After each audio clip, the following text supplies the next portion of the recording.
Now, of course, it's traditional for podcasts these days to have a little bit of preamble before the music kicks in that makes it all sound like it's really casual and that these are your best friends. I don't know if we want to go for that or not, but... Yeah, maybe just start with the title sequence.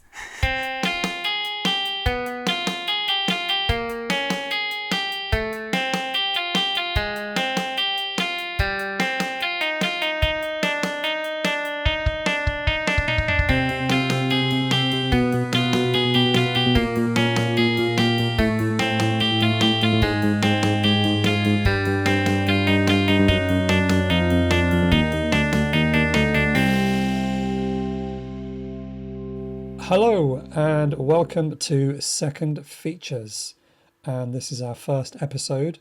So my name is Dr. Adrian Smith and I teach film down at Sussex University. And what do I do? Blimey, hang on. This is harder than I thought. So my specialist area was the British film industry of the 1960s in terms of distribution and exhibition. And that's what I've sort of written quite a lot about, although I'm moving away from that now. But it will usually end up being towards the horror and cult end of British cinema and European cinema as well, something like that. But my co-host here is Dr. Hello. Laura Mayne. Hello. Hello, I'm Dr. Laura Mayne, and I've only just realised that, Adrian, we pretty much do the exact same thing, don't we? Mm-hmm. So I teach film at the University of Hull, and my research until recently was very much focused on, British cinema of the 1960s, distribution, and the sort of how the film industry used to work, and kind of all the way up to the present day, how the film industry continues to work. I'm more on the sort of B-movies as a form of exhibition side of things. So I looked more at, when film programs used to be composed of like two films. So the first one was the A feature, the thing you went to see. And then the second item on the program was the B feature, or the second feature. So that's the kind of movie that you didn't necessarily want to see, but you felt like you'd get value for money if your film program contained, more than the one film. So after about maybe the 1980s, that became less common. So I kind of look at exhibition in that sense. Yeah, I really wish that was still, obviously right now we can't go to the cinema at all, but if we could, it would be great if they still did double bills like that. Oh my God, that would be amazing. Can you imagine? Just like the way people used to just rock up during the B movie, which was invariably often some kind of quite clunky crime film, but you just walk around in the middle of it. People would chat and talk, and nobody was really paying attention. But it would have been such a great sense of community. It probably would have been quite annoying as well for a lot of people who actually came to watch the film. But that would be such a fun thing, wouldn't it? Well, I suppose this idea of us sitting in silence watching the movie is not how it, that's not generally how it used to be. Cinemas were pretty noisy places, like you said, and people would leave before the end and come in halfway through. And I suppose if you were used to that, then that's fine, but I don't think I would have liked it very much. So this is the first podcast, and I've kind of taken it upon myself to choose the film that we're going to talk about today. And I've chosen Gary Sherman's 1972 cannibal horror film, Deathline. In the depths of the city, a nightmare grows real. A sinister evil that festered for generations in its moldering tomb. Who stalks those deadly shadows? Whose cry echoes their horror? Whose blood will flow when it strikes again? What strange hunger drives it to prey on the young and strong and experience an ultimate terror, so fearful that no additional scenes can be shown in this preview?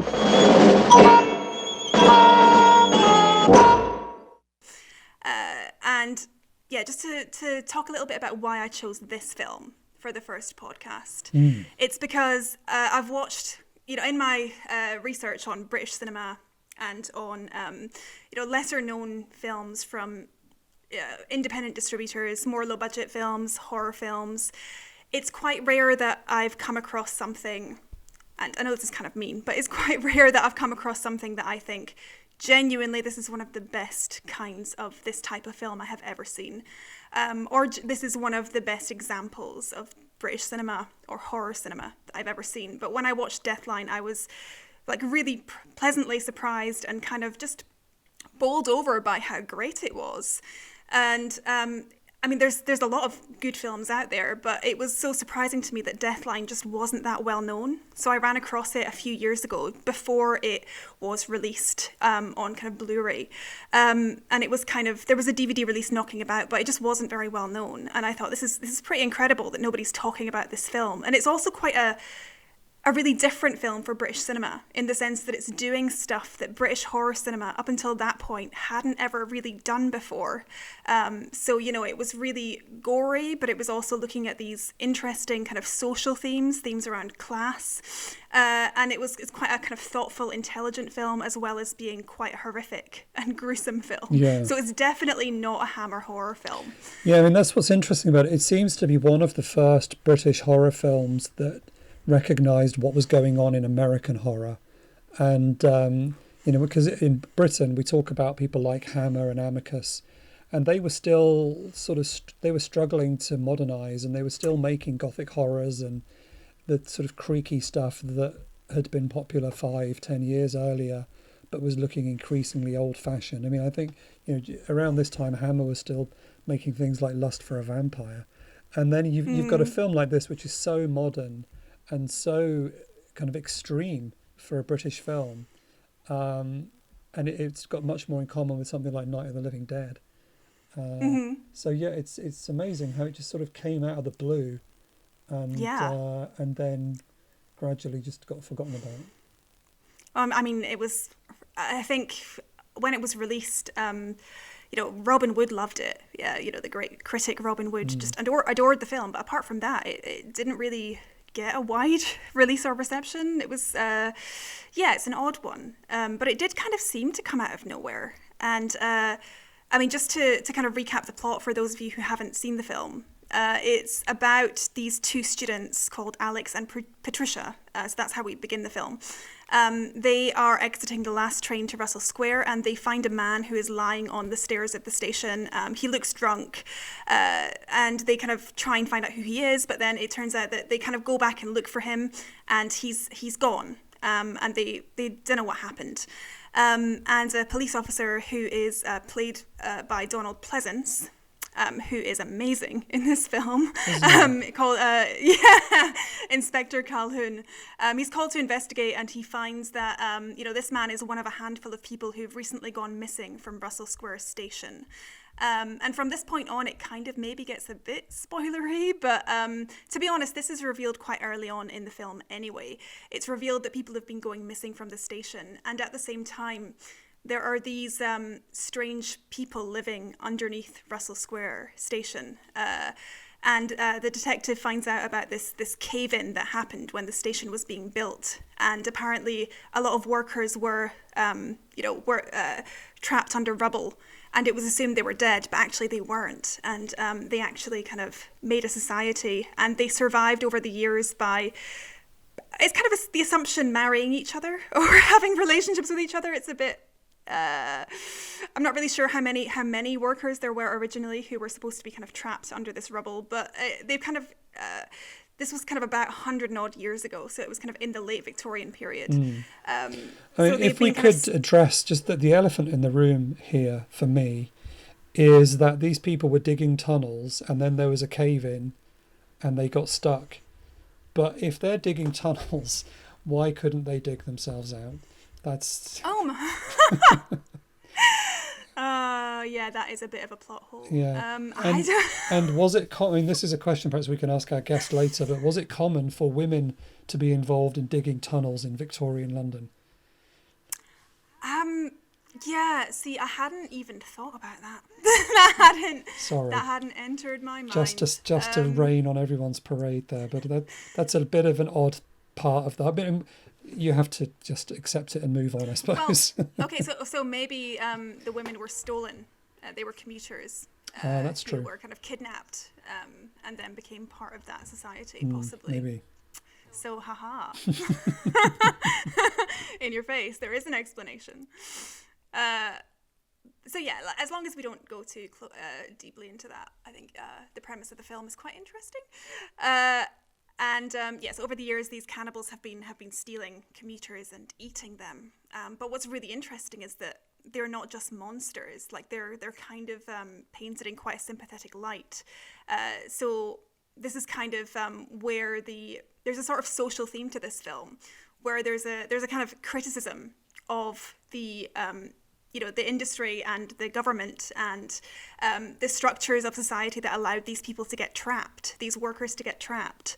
And we see in the film, they have kind of built a little society. They have kind of tools and they have, toys and children. And we get a sense that this is kind of, these are not just evil, faceless monsters. They are people, and there's a really sympathetic heart to this, which I think is really interesting.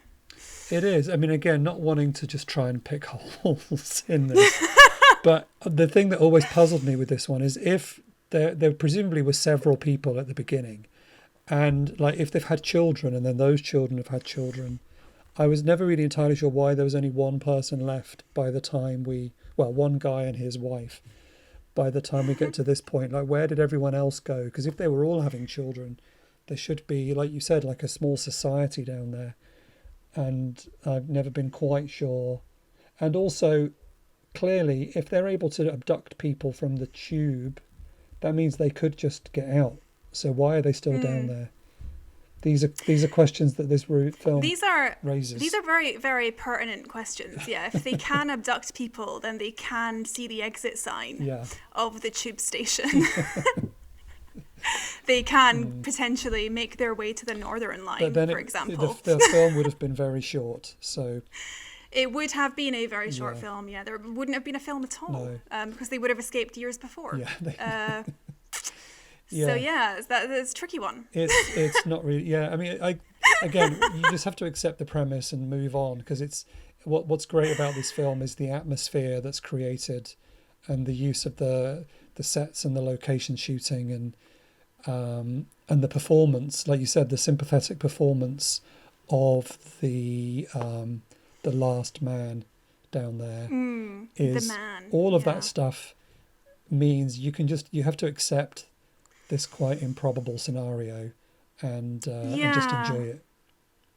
And the man is so interesting. It kind of reminds me of the monsters from, those old Universal horror films. So he reminds me a bit of Frankenstein. Yeah. The silent, empathetic Frankenstein from... Is it James Whale's Frankenstein? Yeah. The Universal film. So he's just so empathetic, but also, his wife has died and he's grieving for her. And this is kind of what we find out in the film. And she was pregnant as well.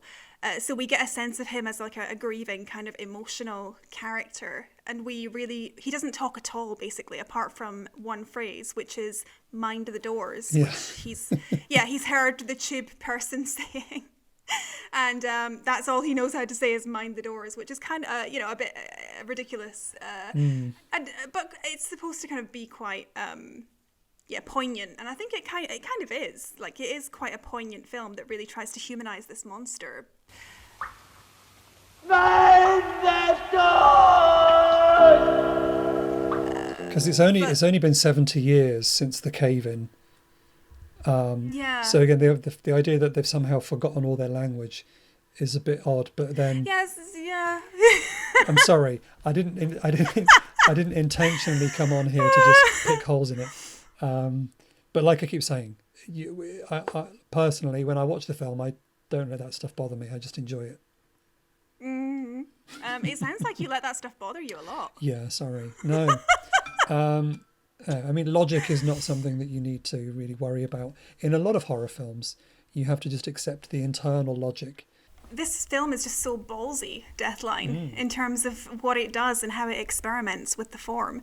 And I think, Gary Sherman, young director, is arriving in England at a time when there are lots of other young directors who are making really more, not exactly experimental, but quite creative and innovative takes on horror. So we'd had, Michael Reeves, who did Witchfinder General, and we had all those young directors supported by like small distributors like Tegon, and Peter Sasti, who did it's kind of the hands of Adrian, what was it? Oh, Hands of the Ripper. Was it The Hands of the Ripper? Yes. Yeah, stuff like this. So it's kind of really new, interesting, and quite gruesome, quite gory horror films. But really quite intelligent horror films. But I suppose another good one to make a comparison with would be Michael Armstrong's Haunted House of Horror, which was 3 years before this, which, again, it's a terrible, terrible title, and it wasn't the one that he wanted. But that was a Tygon film, and it was supposed to be called The Dark, and that was very modern in its approach as well. And so you're right that it was these young guys coming in with fresh ideas, and you've got the mainstream horror companies like Amicus and Hammer, who are still basically the old guard, and all the directors are mainly in their 50s and 60s. And it took these younger ones to come in and show them how the direction they should be going in. Yeah, well, see, I mean, that was new in the late 50s. Curse of Frankenstein. That Hammer film cycle was kind of out of nowhere, and it was pretty incredible.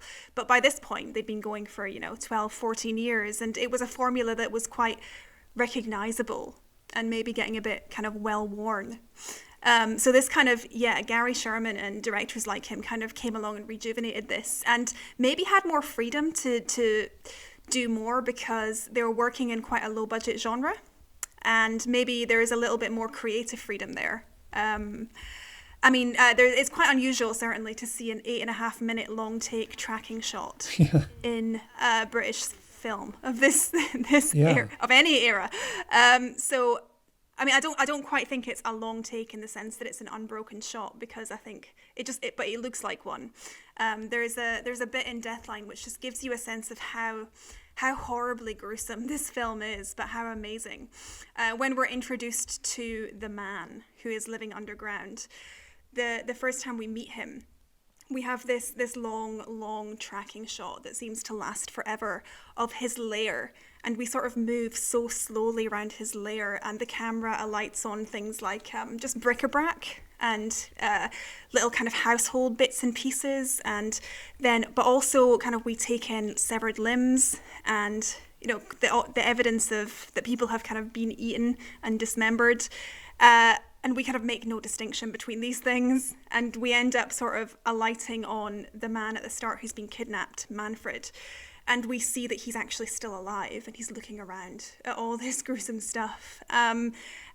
We just keep going and going and going and going for 8.5 minutes. And I was reading an interview with Gary Sherman where he talks about this tracking shot and why he did it. And, it genuinely was because he wanted to do a long take. Now, this is a director who's never done a feature before. And he's kind of new to the genre. And he's watched Orson Welles' Touch of Evil and thought, that long take at the start, that 4-minute unbroken shot, that is brilliant. I want to do something like that. And I'm going to do something like that. And that is what he did. Yeah, and I suppose because it was such a low budget, I think it was under £100,000. So no one's really looking over his shoulder and asking him what he's doing and making him account for every single penny that he's spending. So if he wants to be experimental, no one's really going to get in his way, which is great. Yeah, and there are just so many great performances in it as well. The man is one. I mean, it's a fairly unknown actor who plays the man, but it's a really compelling performance. But then we've also got Donald Pleasance, and I want to talk a little bit about how amazing Donald Pleasance is in this film. Yes, so energetic. And he never got seems kind of to. madness. He never seems to age. I think he always looks the same age, no matter what time period of film you're watching him in. Yeah, he kind of does, doesn't he? That's interesting. But this kind of the sense you get of this really this madness, this sort of barely contained enthusiasm, and you feel like at any moment he's going to jump up and start doing a jig. He's just got this kind of trembling energy about him, and there's this great little thing about class in the film where Donald Pleasance is playing quite a working class inspector, and he very much is bringing that to the role.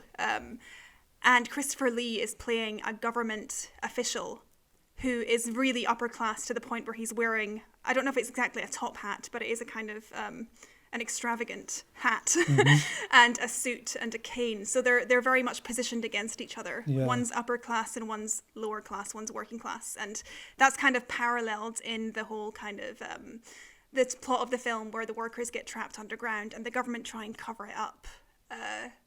Quite an interesting juxtaposition in their performances, I think. Well, that whole scene with Donald Pleasance and Christopher Lee is very strange because Christopher Lee delivers all of his lines direct to camera, and then we cut to Donald Pleasance looking back at him, but we never see them in the shot together, which would suggest that it was all filmed entirely separately. But it kind of adds a very almost surreal aspect to that scene. Like it's quite unreal in how it plays out. What a droll fellow you are. The Manfred case is closed. It was never opened. Clear? If someone is reported missing in my manor, that's my business. Your dainty little footsteps are echoing in places where one is well advised to tread lightly. Are you threatening me? You're very upset. Beyond even your well-known working-class virility. Why don't you go back to planting pot on people? And mind you don't become a missing person yourself. And the reason for this is not necessarily that they shot it in single takes because they couldn't get Christopher Lee that day. Actually, they were in the same room, I think. It's just The reason the reason is that Christopher Lee is very tall and Donald Pleasance is very short. that's true. Doing a shot reverse shot, apparently it looked weird. But then what we end up with, which is we're looking directly at Christopher Lee's face as he's talking and then back directly at Donald Pleasance, is possibly even weirder. Yeah. It's just another one of those elements that makes the film, what must have in 1972 must have made it seem quite new, and it was doing something different. This was a very different way of approaching this kind of a scene. It wasn't just the the wide shot, two shot, reverse shot, close up. It was doing it in a very different way. And so they get away with it. Yeah, I'm not entirely sure logistically what. I mean, I'm not a filmmaker, but couldn't Donald Pleasance have stood on a box or something? Or couldn't Christopher Lee have sat down? Yeah, or just get Christopher Lee to sit in a chair. I mean, Christopher Lee was always taller than the people he was in scenes with. This wasn't a new problem. Yeah, and he'd really kind of quite kindly agreed to do the film for basic union rates because it's a very low budget film, but he wanted to do it. And there's this great quote from him. It's I've read it's something like I'll do the film if I don't have to wear those teeth. So he's not playing Dracula. Yes, because in 1972 he still had he'd just done Dracula AD 1972, and he still had Satanic Rites of Dracula coming towards him. So any chance to be in a film without having to do that must have been quite a relief. And he's not in it very much, but he does have a presence, definitely. And I love the back and forth between him and Inspector Calhoun, Donald Pleasance, because there is such a simmering resentment. Donald Pleasance's character, literally says "F you" to him in this scene. I think I heard that. Yes. It's very low, but I think you can just make it out. Yes. So there's a great sort of chemistry between them, and I think I'm right in saying that Christopher Lee wanted to work with Donald Pleasance, and that's partly why he agreed to do it. It's a really interesting film. It's playing around with the form. It's doing new stuff. It also has this really interesting theme of social responsibility and class. It's got Christopher Lee, and the way Christopher Lee in this film is positioned as a member of the old guard is quite interesting. Or an official, someone who's quite upper class, from the sort of the government, the structures of people who run things, because he is such an iconic figure from Hammer horror films, isn't he? So it's almost symbolic that Christopher Lee is the old guard here, and Donald Pleasance is the kind of scrappy working class detective. It's like, I mean, it's kind of, I don't want to say Donald Pleasance is Deathline and Christopher Lee is Hammer, because that's ridiculous. Well, but and also, of course, there's a kind of symbolism there. There's a little bit of symbolism. Yeah, and but of course, Donald Pleasance had also been in a Hammer film about 10 years earlier. Yeah, that's true. So, yeah. and so he'd got form, and he was about to be in an Amicus film, or he just had done one, I think, around this time. So, and they're both working actors who would appear in pretty much anything if the fee was agreeable, I think, at this point. And obviously Donald Pleasance would then go on to have a bit of a Hollywood career a few years later, and Christopher Lee was about to head off to Hollywood and do James Bond and all that stuff. But yeah, it's an interesting juxtaposition, like you said, with Christopher Lee representing authority, and you can see Hammer films as being the horror authorities, if you like, at this time. Yeah. But they're on their way out, and this film suggests that the working classes are going to rise up. They're not going to stand for this anymore. Yeah, basically, yeah. Authority was the word I was looking for. Thank you, Adrian. And I mean, we love talking about class. The British are obsessed with it, and I talk about this with my students sometimes, that you can read class into pretty much any film, any British film. There's elements of class resentment or a class structure or something, and yeah, this film is, from what I've read about Gary Sherman talking about it, that it was very deliberately about this sort of attack on the upper classes. But, oh yeah. He does come out and say that in a recent interview with Diabolique magazine. Actually, he says that was what I wanted to do. I wanted to make a socially responsible horror film. I wanted to take a pop at the establishment, essentially. Yeah, well, why not? Yeah. But it's the gore that particularly struck me the first time I saw it. I was not expecting to see that level of on-screen gore in a British film from 1972. It's pretty impressive, and I suppose partly he's able to take advantage of the fact that the BBFC changed their certification rules for the X certificate in 1970.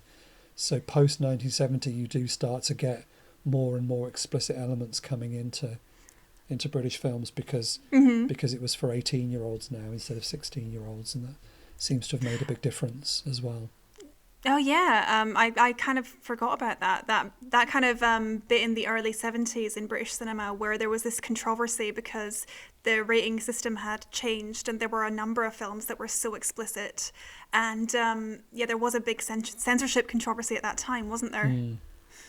But lots of interesting films, obviously stuff like The Devils had only just come out the year before this, and we could talk about that all day. But yeah, that was a very explicit film. Yeah. There's elements of that film still haunt me to this day. True, yeah. But we perhaps something we haven't quite mentioned so much yet. We was the idea of the cannibalism, and just to come back to that, they're eating people that they find in the stations. But I was also wondering if one of the reasons there's barely anybody left underground is because they've also been eating each other. That's kind of my assumption too. But then I think no, they haven't, because they've got rules. Yeah, there is such pains taken to establish that this is a society, and these people are kind of apex predators. So they see human beings as a food source, but they maybe don't see themselves as people in the same way. So they're kind of different or apart. And there's such pains taken to show a community, and there have been children. And I think it would work against the humanizing of these cannibals if they ate each other. True. And there's actually the cannibals are kind of, the man is very diseased. Like, he has lots of boils on his face. He's kind of meant to look quite gruesome, but there is this kind of, I think there's a plot of illness and disease in the film. Like these people have been dying off as a result of unsanitary conditions and disease. So I think possibly that is why we only see the man at the end of it. And presumably incestuous as well. which would render them more liable to sickness and Yeah. things, Yes. I suppose. Don't know how far you want to go into that. But... That was my assumption. Yeah, that's kind of. I think that's what the film wants us to infer. So yeah, that's incredibly grotesque, very very gross. Even the whole appearance of the man, the monster, is very grotesque. But it's really, like you said something about it being more American, because that cannibal thing was something that happened a couple of years after Deathline in American cinema, right? Yeah, I think so. I mean, you had the kind of early Herschel Gordon Lewis films, I suppose. Although, to be honest, I've never really watched any of those, so I can't say just how much cannibalism there was. But I'm thinking of stuff like Blood Feast, on the kind of extreme exploitation end, the sort of drive-in cinema. There might have been a little bit of cannibalism. But although I think mostly it was about, because if you look at something like Night of the Living Dead, they were eating, but they were zombies eating people, and so somehow that's not quite as bad. But yeah, I think you're right that it's not really until we get to Texas Chainsaw Massacre that it becomes a bit more explicit in the idea of people eating people. Yeah, and it seems to have more in common with that cycle of films. And it's got a really combined British and American cultural influence running through it. So Gary Sherman, the director, is an American. And the way that Deathline also draws from British history and culture, from the Gothic tradition. It's directed by an American, and the film is very much aligning with what's starting to happen in American cinema, with those kind of gruesome cannibal horror themes, and the theme of a family of cannibals eating people. That's something that we see in Texas Chainsaw Massacre a couple of years later. So it's really like this combined sense of something happening in British and American horror. These things sort of meet each other in Deathline, I think. Tasty. Tasty. And I should mention it was released in America as Raw Meat, so not Deathline. It was called Raw Meat. Yeah, and, just in case people weren't sure what kind of film this was. Yeah. I mean, I think that's a terrible title, personally. It's not as, I don't know, it's not as distinctive. It doesn't really describe the film as well as, No. I don't know, Deathline is a bit more, it's the tube line of death. But then an American audience might not know what a line is, like an underground line. So perhaps that's why it was Raw Meat. Yeah, but it just, again, it makes it sound like one of those drive-in Herschel Gordon Lewis kind of films. Essentially, yeah. And the poster is very exploitation-y as well, if that's a word. That's got like topless women on it and all kinds of stuff that doesn't happen in the movie. So yeah, but I suppose they were selling it in America as an exploitation film. They weren't seeing it as they're not seeing it as we do now, I suppose. Absolutely, they were marketing it totally with emphasis on guts and gore in the US. And I remember reading that the press book for the film Raw Meat in the US, and of course, press books say a lot of stuff that didn't necessarily happen, but the press book that was kind of meant to sell the film to cinema owners suggested that posters for the film should be placed in the windows of local butcher shops. I bet it didn't happen, but the suggestion that this is literally about raw meat. Yeah, so really, really a big selling point for the film in the States as opposed to in the UK, I think. Yeah, we keep our cannibalism slightly more classy. So did you want to talk a little bit about the critical reception for the film? Well, yeah, so we've mentioned the positive review, but even in that monthly film bulletin one, Robin Wood acknowledges that critical reaction to the film has been, he calls it's been insensitive in the extreme. So, clearly the general consensus was not very positive. And possibly because the film was just so shocking, if you were not used, this was something that was quite new, and critics just saw it as appalling in varying ways.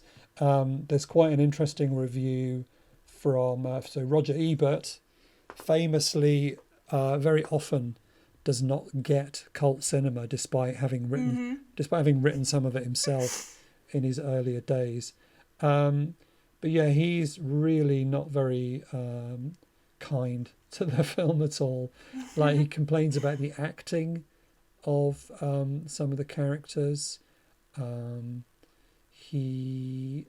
was trying to find the best bit here. He asks the questions that I was asking, to be fair, about how this has been going on without the police catching on until now. Robin Wood doesn't ask that, does No. he? Robin Wood, I- he leaves it alone. He leaves it alone, Yeah, Adrian. I know. Roger Ebert does say, why, if the survivors can move freely from their old tunnel to the new one, didn't they simply escape? And It's a question I can't answer. yeah, so he was coming at it. He just wasn't particularly appreciating what was going on here. Yeah, so generally speaking, the critics were not all of that won over by it, but obviously now it's since become far more recognised, and perhaps the critical reception may have been different. I don't know, but may have been different if the film had starred Marlon Brando, as was the initial intention. Yeah, so that's an interesting line of thought, and I would really like to know if that is true, because I've heard this mentioned that Marlon Brando was originally to be cast as the man, as the monster in the film. And I've seen this kind of in a couple of places.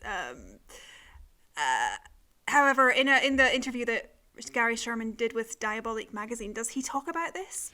The one I saw it in is an interview he gave to comingsoon.net, which is obviously a very reliable source. But it's claiming to be an interview with Gary Sherman, and he points out that originally the monster part of the man was offered to Marlon Brando, who at the time of the pre-production for Deathline was making a film in Paris with Bertolucci, of course. Okay. So he was in an interesting part of his career. He'd already done The Godfather, but he'd either just shot it or he was about to do The Nightcomers with Michael Winner, which I think is actually pretty good. Generally, people hate Michael Winner's films, and I can understand why, but I think The Nightcomers isn't too bad. But anyway, Marlon Brando apparently agreed to be in it, but because his son became ill, he had to pull out. So I don't know. I mean, maybe if Marlon Brando had played the monster in this film, that may have just attracted even more hate, because Marlon Brando was quite divisive for critics. Yeah. So perhaps it would have certainly raised the profile of the film, but whether it would have helped it critically, I don't know. I don't know, and I think the way that the man is played, in Deathline by his name is Hugh Armstrong. Yeah, Hugh Armstrong is so brilliant. It's just such a wonderfully expressive performance. So yeah, I think it kind of works the way it is. It's an interesting fact, though. Marlon Brando was almost in Deathline with Christopher Lee and Donald Pleasance. That's wow, what a film. Yeah, it could have been.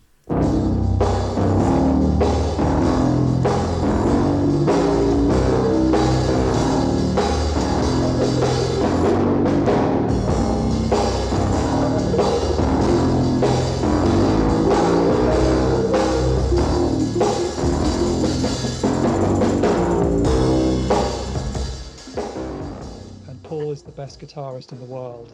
So, Well, maybe he can record the theme tune. Well, that's a thought. Yeah. It's got a very peculiar soundtrack, that film. I mean, I've never quite understood why it has the intro soundtrack, right? It's completely totally off key, isn't it, in terms of the Yeah, I'd never really thought about it. Is it because I guess I'm just really crap at picking up on sound and soundtracks. I'm more of a visual person. Yeah, I don't know. I think there's a deliberate sense that you're being misled at the beginning of the film. That's interesting. I think it's giving you a sense that you're expecting something completely different from what you get. That's my feeling anyway. It's so out of key with the rest of the film. I mean, we've already started, but let me introduce our guest for this podcast episode. We've got with us Paul Dobraszczyk, who is a lecturer at the Bartlett School of Architecture in London, and he is an architectural writer. He's recently written a book on Manchester. He has interest in architecture and cities, which includes ruins and underground spaces and ecology. You have visited some very interesting abandoned places, judging by your social media feeds. A few years ago, you wrote, the reason that we've asked you to come on is a few years ago, you wrote a paper called London's Under London, which was talking about Deathline and the kind of semi-remake of Deathline called Creep. But perhaps you could tell us initially what interests you about the underground spaces of London.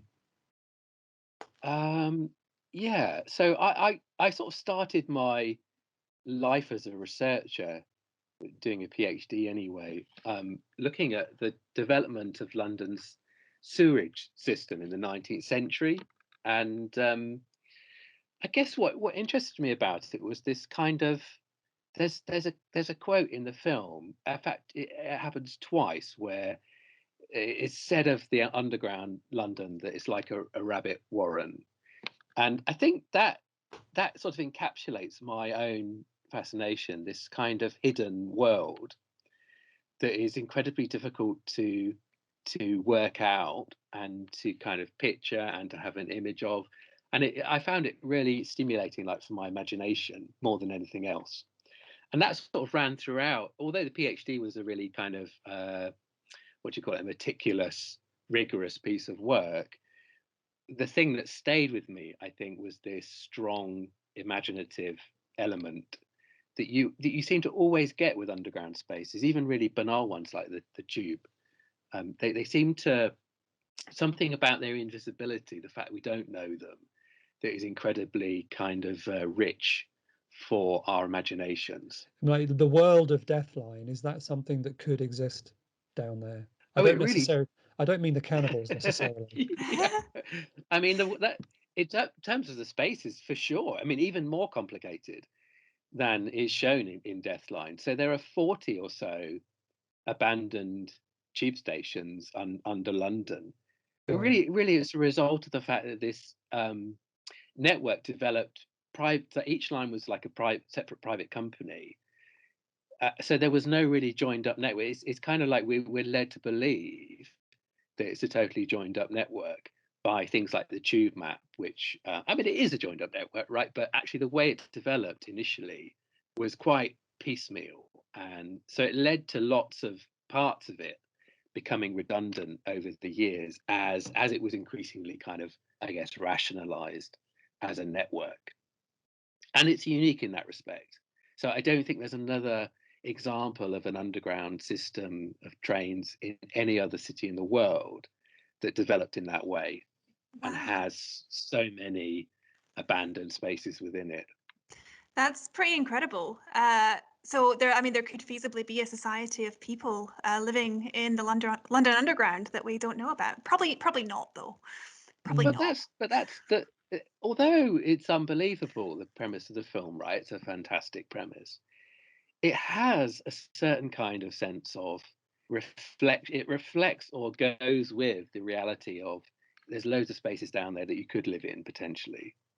If you know where they are and you have some kind of this sense of an undiscovered world, a society within a society, and it's Neil Gaiman's Neverwhere is something that touched upon that hidden world of London, I think, underground. But I'm trying to think of other, because it seems like something that British culture in terms of film and television and literature would have wanted to mine. Sorry for the terrible pun, that was unintentional. But it sounds like something that could potentially be the subject of a lot of really cool stories, horror stories, thrillers.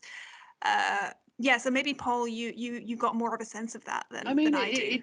It is. It's a little bit of a niche area, I would say, but particularly in fantasy genre. So China Miéville has written 2 books set under London. So King Rat is one that's most similar to Neverwhere, which is Neil Gaiman's earlier book, but also London, which is a kind of young adult book that he wrote as well, which again is this notion of a kind of alternative society underneath the city. But I think in terms of London, it's not. I mean, if you look at a city like Paris, Paris has a much stronger history of fictional engagements with its underground. Really, it's like Les Miserables is like the key. London doesn't have a text like that, right? So Les Miserables has this massive engagement with the underground of Paris, and we don't really see that in like Dickens, who's kind of working at the same time as Victor Hugo in relation to London's underground. So it's a kind of more of a later development, I think, that we see. And I mean later, I mean kind of post-war, that we see a more sustained interest in London's underground. And that, I think, it starts with film, really. So it starts with, I mean, Quatermass and the Pit, I think, is a really great. I mean, it feels very cheesy, I guess, now in terms of its effects, but the actual story is really quite extraordinary in terms of this proposition of an entirely different history lurking beneath the city that is influencing the whole population of London, if you like. Yeah, that is a really good example, actually. Such a great example. Yeah, and I just rewatched the original TV version quite recently, and it's really striking. And it must have been very frightening for audiences at the time, because it's presenting quite radical ideas, which of course Nigel Neal was really good at. This sort of combining old and new, and science fiction and magic and superstition and horror and rationality and all of those things. But also, when it was released when, so I think it was the Victoria line was being dug when that TV series came out. And I think that was the first line to be dug for quite a number of years. So I think it was playing on sort of real events happening in the city at that time. And you do, I think, when there were new kind of projects, you do get this interest and this kind of fiction coming out as well, I think. So I think Neil Gaiman's came out when the Jubilee line was being constructed in the 1990s. Okay. Which again was, these are quite unusual things to happen. And I'm wondering if like Crossrail at the moment might generate its own fiction. Crossrail is a massive tunnel. So would they be utilizing any? You mentioned all those abandoned stations and tunnels from before. Do they get incorporated into something like Crossrail, or are they just still down there empty and unused? I mean, it just seems like an enormous waste of space down there. There's most of them are unused. They're interesting kind of proposals to turn some of them into like underground skate parks.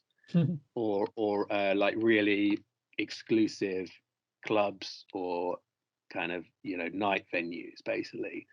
But the really interesting one is Aldwych, which is it used to be called Strand Station, which is the one. It's been closed since the 1990s, and that's the one that always gets used in films. Yeah. So it's used in Deathline, and it's used much more extensively in Creep as well. But there's also a station at Charing Cross that's deliberately set aside to be used as a filming location. So there is this sort of interesting link between the underground spaces, the abandoned spaces, and filmmaking itself, almost as if, I mean, at Charing Cross anyway, that they've deliberately left a bit of the station so it can be used as a film set, because it's difficult. It's still very difficult to film underground, even with modern technology, because of the safety issues. So with regards to Deathline, one thing that you did in your paper was you tried to map the space in the film, and there are some diagrams in your in your paper. What was it about the film that made you want to attempt to kind of rationalize what was going on screen in a map? I think I've always been interested in like the notion of how you understand underground spaces, because I think when you go, you know, the most obvious kind of example is when you're on a tube ride, you're understanding the spaces entirely through this very abstract map, almost like a circuit diagram that you're looking at. You're not really understanding them in a way which is about the spaces themselves. It's incredibly different from how we walk the streets, for example. Yeah. So what interested me was like, how can you think about these spaces in a different way that is about trying to understand them, trying to map them, but in a way is generating a really different kind of map from that tube map, which looks like a circuit. I mean, you know, I love it as an image, this tube map, but it's like it gives us a very, very, really, very sort of narrow understanding of the underground. Oh, it's very misleading. If you've ever, I mean, the amount of times I've been in London and I thought, oh, I can just walk to that one because it's really close. You're looking at the tube map and it's like a half-hour walk, and you wish that you had just bothered to get on the train, but it makes it look like they're really close together. It does. It's so annoying. It is annoying. But it's like it's a very pervasive kind of thing in the way in which we think about underground space, is that we tend to think of it in these very reductive ways because we've been taught to do that, because that's how we inhabit it, if you like. So in Deathline, I think what you have is this really interesting different form of inhabiting the space that is entirely kind of you know, I think the way in which it's filmed and how different the filming of this space. This is quite unusual, I think, in Deathline, in the very, it draws attention to the slowness of the way in which these spaces are experienced, which I think is very, very deliberate in terms of camera movement, in terms of those really long panning shots, which are quite unusual in horror films to see that, right? Because it takes the tension away, doesn't it? If you have a very long panning shot with nothing going on. Yeah. Well, I mean, it kind of works in Deathline. It almost works it increases the tension, and it kind of tells a story. That 8.5 minutes. It's a very long panning tracking shot that looks like one take. I don't think it is, but it looks pretty seamless. It tells the story of this man and his family and his life and the cannibals, and it does. It humanizes them, and it's grotesque, and it's all the more grotesque because it's so humanizing. And the way it lingers, just, I mean, obviously Gary Sherman is just trying to be Orson Welles. You know, it's his first film. He's like, I'm gonna just do this. But actually it looks really good. It works in a really sort of interesting. I've just not seen that before in a horror film, to be honest. No, I mean, I'm not, you know, I'm not as much of a horror fan, I guess, to know whether it is a unique kind of device that's being used. But but something about it as well, something about the way the underground is experienced in that film is through jump cuts. So it jump cuts always, and really quite deliberate sense of increasing your horror. You know, there's a scene where it jump cuts from eggs frying to the cannibals. Yeah. But I feel that's done very deliberately to make you jolt you into this totally alien world. Yeah, and I mean that long shot sort of gives a sense of claustrophobia of its space. It tells us of a very tight space, of a very sort of a one room where people live out their entire lives. But then those jump cuts and, you know, the way the film works to create the sense of the underground as this big rambling, you know, space of exploration of caverns that we don't know about, a whole new kind of world.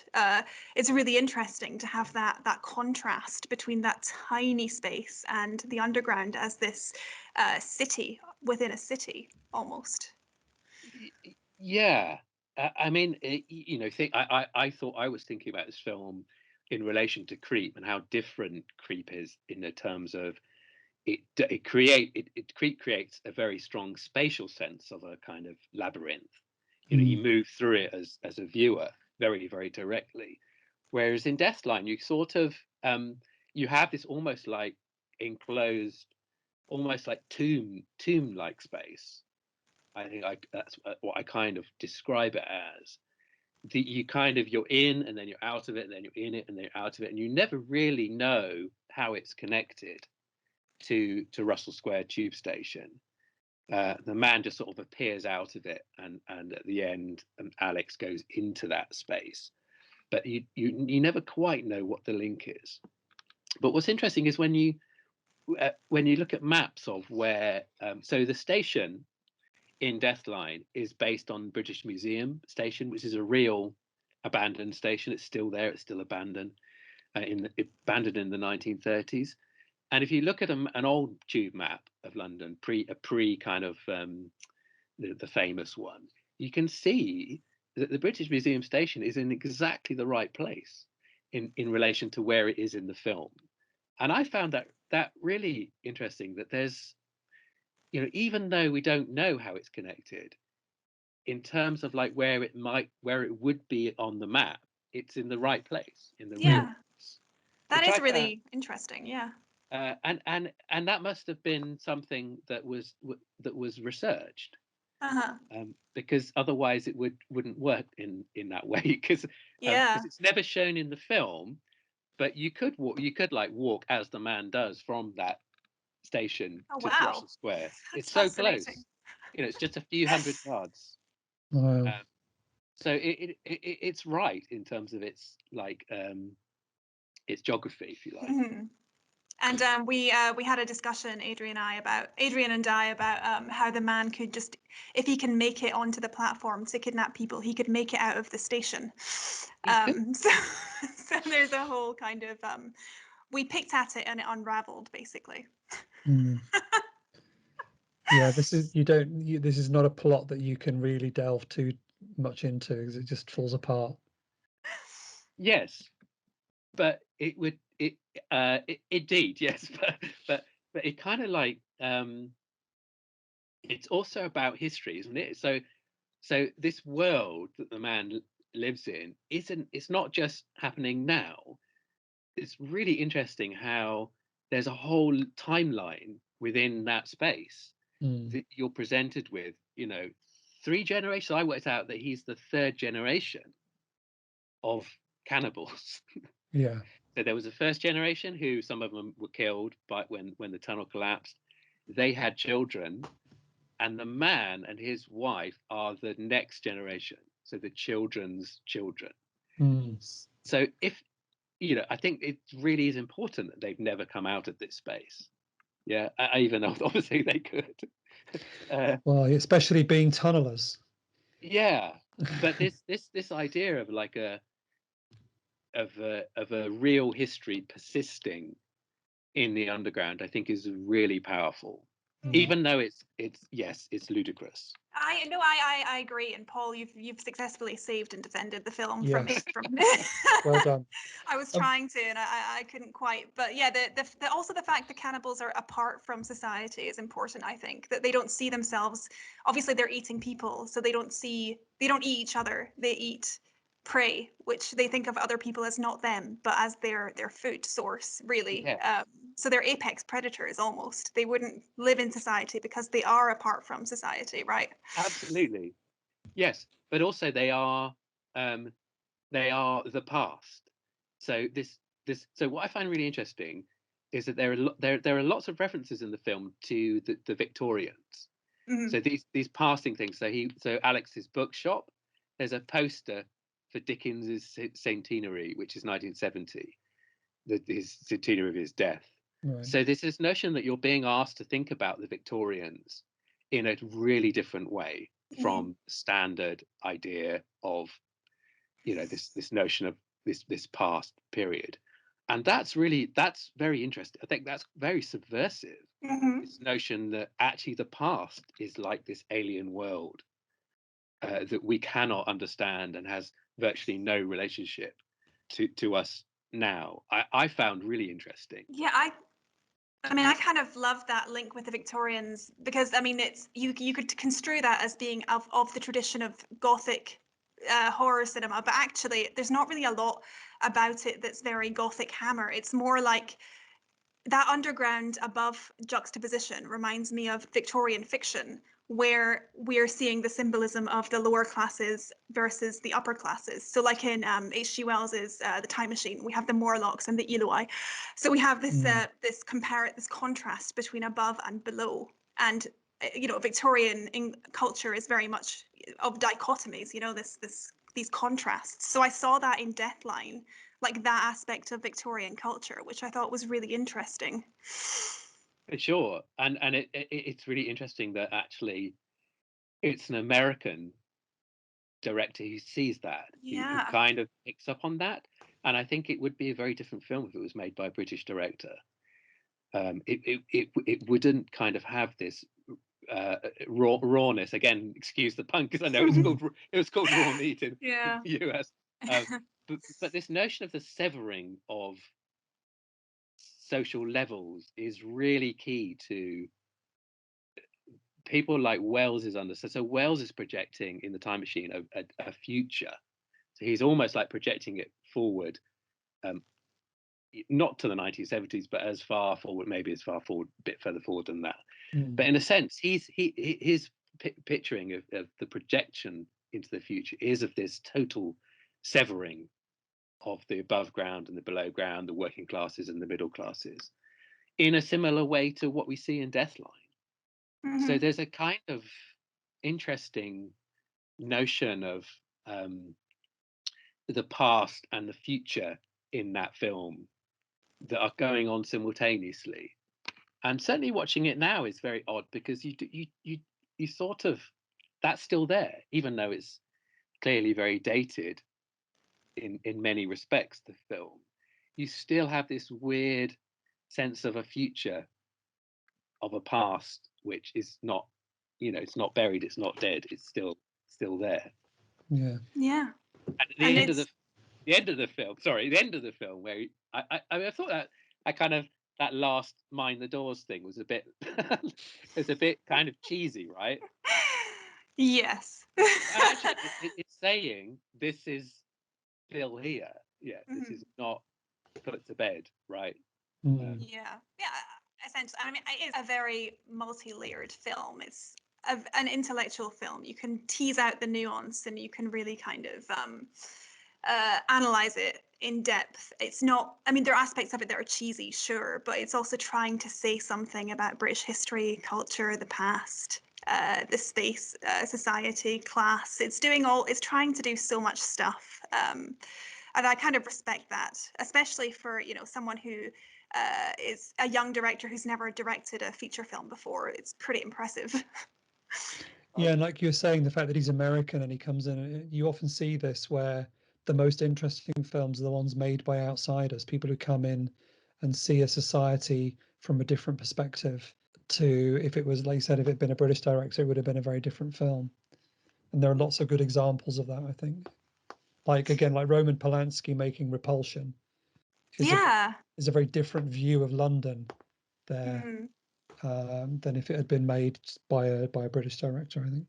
Paul, obviously this film is not based on a true story, but are you aware, were there ever any actual cave-ins where people would have got trapped and died during the construction of tunnels? Was that something that happened? Oh yeah. Oh wow. I mean, obviously they weren't left there, as far as I know. But certainly in the construction of the drainage system, there were a few fatalities of people. So there was a gas explosion where 2 of the workmen were killed, and I'm sure there were similar accidents in the construction of the tube as well.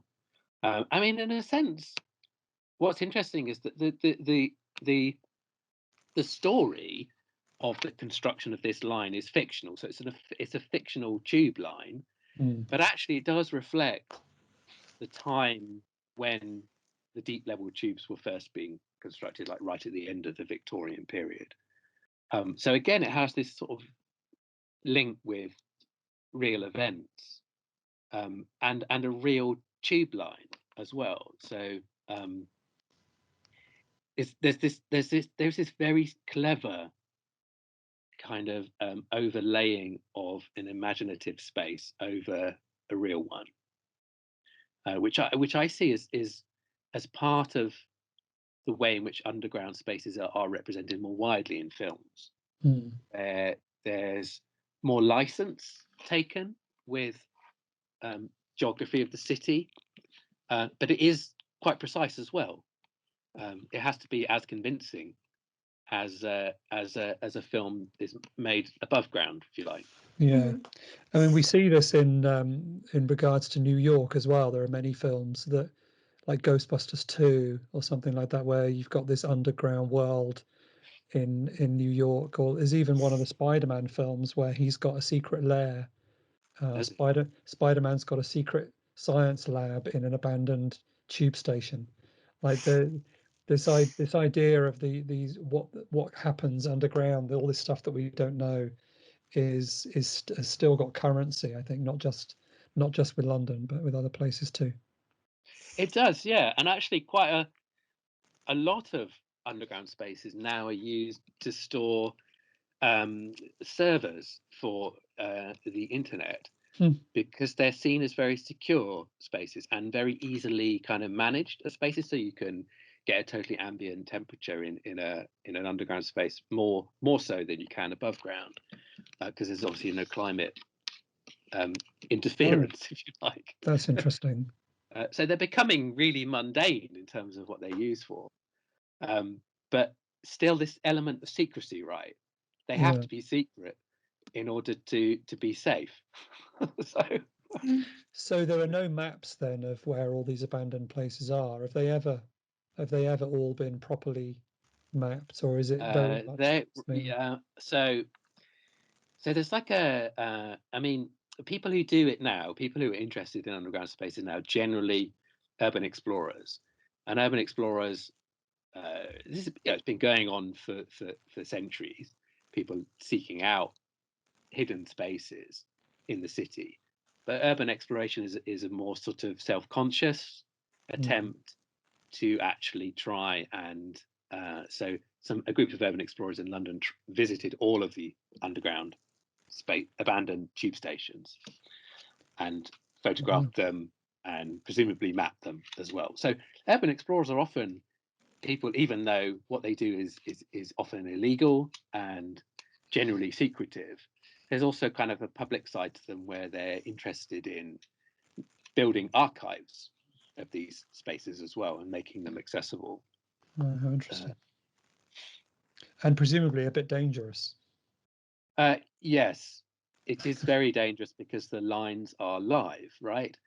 And you have to time it. So I have to say I've never done this because it's a step too far for me in terms of putting myself at risk and also breaking the law. So because it's a live network, it is considered to be one of the most extreme types of urban exploration in terms of the amount of danger it entails.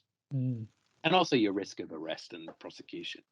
Yeah, or being captured by a cannibal. Indeed. Yeah, well, that as well, yeah. Thanks so much, Paul. That was so interesting. I've learned so much about the underground. It was very interesting to go back to this. Good Lord.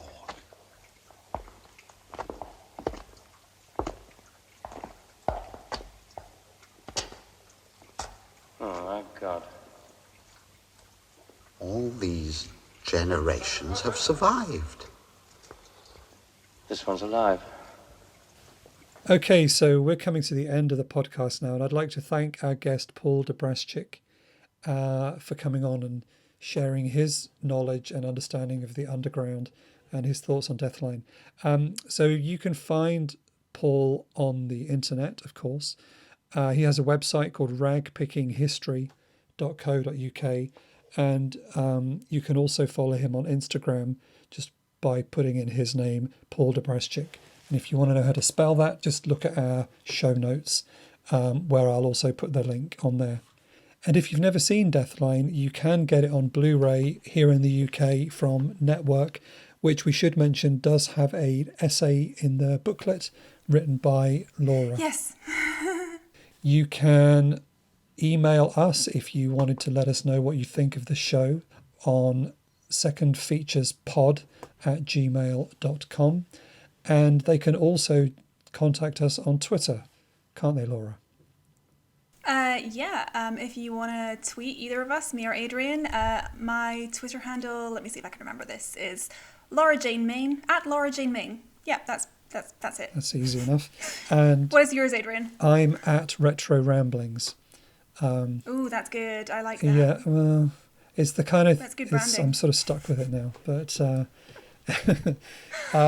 It's really, it does what it says on the tin, though. Yeah. I mean, that's the Twitter feed is well, not rambling exactly, that's kind of mean, but it's retro and it's some great information about, old all films. kinds of old crap. But yes, anyway. So feel free to get in touch with us and let us know what you think of Deathline, or what films you think we should be talking about in the future. That would also be interesting.